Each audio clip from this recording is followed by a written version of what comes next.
for 8-7, they want us to multiply using generic rectangle. That is not required. You can multiply any way you want. So I'm going to use FOIL.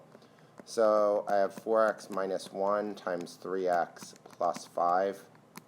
I multiply the 4x, right, times each. So 4x times 3x is 12x squared. 4x times 5 is 20x. Then we do the negative 1. Negative 1 times 3x is minus 3x. Negative 1 times 5 is minus 5.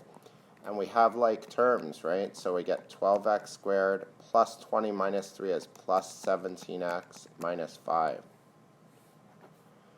Okay, for B, let's make space. B, there is no shortcut. This question is asking this. 2x minus 7 times 2x minus 7. You cannot distribute in terms. So we take the 2x and we multiply by 2x and get 4x squared, and then times negative 7 and we get minus 14x.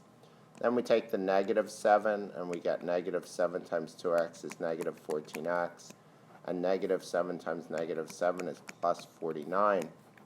The middle terms can combine. We get minus 28x plus 49. And we are done.